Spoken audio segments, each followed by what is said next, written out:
What's going on, guys? This is Jay with Going Gear, and today we're checking out the Weltool T1 Pro Tac. This may just be the greatest EDC flashlight on the market. Make sure you stick around because we're also going to take this guy outside and see how the beam looks. Here we have our pretty standard Weltool box with the skew on the side. Now let's go ahead and open this guy up and we can check out the flashlight. Now, when we first open it up, our light is going to be in this little plastic housing along with an extra rubber O-ring. That's super nice to have. And of course, our usual instructions right here. And you can see all of our technical stats there. And here we have our Weltool T1 Pro Tac with an aluminum alloy body and a stainless steel sandblasted bezel with a coated tempered glass lens. Looks really, really awesome. Now let's go ahead and check this battery out really quickly. Now you can see here that this light takes a button top 14500 lithium ion battery, and this one has a convenient little USB-C port so you can charge it directly in the battery. This one's 900 milliamp hours. Now we can pop the battery back in and get this screwed back on, and we'll take a closer look at this very awesome little flashlight. Worth noting that this light can also take a normal AA alkaline battery if you don't have a lithium ion for some reason. Let's go ahead and turn it on. Now, as a general rule, products labeled TAC or Tactical are going to default to the highest mode right out of the gate when you first press the button. And that is the case with the T1 ProTac here. Now, I really like the color on this 5000K X LED emitter. The background is going to make it look a little bit warmer than it actually is. You'll get a better idea when we take it out at night, but it is a nice 5000 Kelvin neutral white.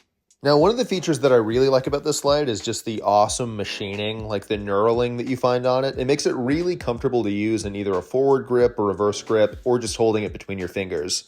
It also has this really nice milling around the tail cap, which makes it super easy to screw on and screw off. Check out all that awesome grippy milling right here. This light also has a really, really nice pocket clip, really good retention on that. You can see here it's super sturdy, super tight. And it doesn't really stick out too much, so it's still really comfortable to hold, no hot spots or anything like that. Now, to help you get a better idea of the size and form factor, why don't we compare it to a couple other similarly sized AA flashlights. So first up, we've got the classic Olight i3T, and of course, we also have the Acebeam Pokelit. This one is the copper one. That's actually my personal Pokelit, one of my favorite EDC lights. I think I'm going to have to carry the T1 ProTac around a little bit to see how it stacks up. Now you can see here they're all relatively similar in size, with the T1 ProTac being the biggest of the three and the Olight i3T easily being the smallest. Pretty similar size to the Acebeam Pokelit AA, with the T1 ProTac being just a little bit chunkier. And it looks a good bit thicker compared to the i3T, but still pretty similar carry size. One of the biggest differences to note is that the T1 ProTac has a much wider head diameter compared to the other two. Now this light is going to have a maximum light output of 540 lumens in the high mode, with a beam intensity of 21,060 candela and a distance of 317 yards, all with a runtime of 38 minutes. In the low mode, the light output is going to be 86 lumens with a beam intensity of 2,560 candela and a distance of 110 yards, all with a runtime of 8 hours and 42 minutes. Now, 21,000 candela for a small AA size flashlight is really crazy, and you'll be able to get a good idea of that here. You can see that the beam is actually really tight in the middle, and we can actually compare that to the Pokelit. Here, let's get in the high mode, the Pokelit AA. So you can see that the Pokelit AA has a lot more of a floody look, and there's still quite a bit of flood from the Weltool here, but it's going to have a much tighter beam in the middle, and hopefully you can get a good idea of that here. You can see that the Weltool has a much tighter hotspot. All right, well, now that we've seen it inside, why don't we go ahead and take this light outside at night and see how that beam looks. Here is the Weltool T1 ProTac in the high mode. You can see that this light has a really nice color. It almost looks a little bit warmer than 5000 Kelvin, which is kind of surprising, but I'm not complaining. I like a nice warm light. Really, really great color too. You can see the trees really nicely. The green's popping really nicely in the light as well. Shine it over here.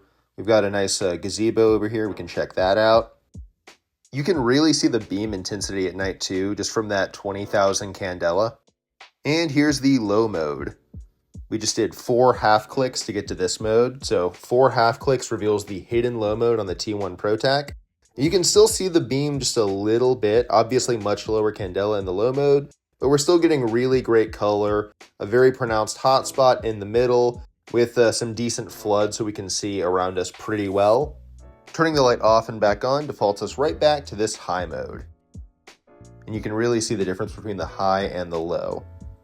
I'm sure my neighbors think I'm absolutely insane when I'm out here playing with flashlights at night, but they just don't get it. But you guys get me. One of my neighbors recently asked if I was trying to contact aliens, so there's that. Now for a long time, the T1 ProTac has only been available in black until now. Going Gear has just dropped 2 exclusive colorways. One is FDE and one is OD grain. You can see that all of the detail is the same, from the milling to the bezel to the texturing that's on the sides. All the exact same, just with a green anodization instead of a black one. And here we have the FDE one. I think this one might be my favorite. My girlfriend likes the green one, but I think I'm going to have to grab one of these. It's called FDE, but I have to be honest, to me it looks more of a bronze tan maybe, but it's not quite an FDE. It actually really scratches that copper itch for me. These 2 new colorways are exclusively available at goinggear.com, and we'll link that down in the description. Now let's round up this overview with the physical dimensions really quickly. We're looking at a 97mm overall length, or about 3.8 inches, a barrel diameter of 18mm, or just under 3/4 of an inch, and a head diameter of 20mm, or just over 3/4 of an inch. This light has also passed a 1 meter drop test, is IP67 rated, which will keep it nice and safe in rainy weather, and weighs 43 grams, or about 1.5 ounces. Make sure to like and subscribe if you enjoyed this video, and don't forget to check out the link in the description below to grab your very own T1 ProTac and one of our 2 new exclusive colorways. Remember, you can only get those at Going Gear. We also want to know, which color is your favorite of the 3? Is it one of the new ones? Is it standard black? Let us know in the comments below. As per usual, we've included more nighttime beam shots of the Weltool T1 Pro Tac so you can get a better idea of what this light will look like at night. Thanks so much for watching. I'm Jay with Going Gear, and we'll catch you on the next one.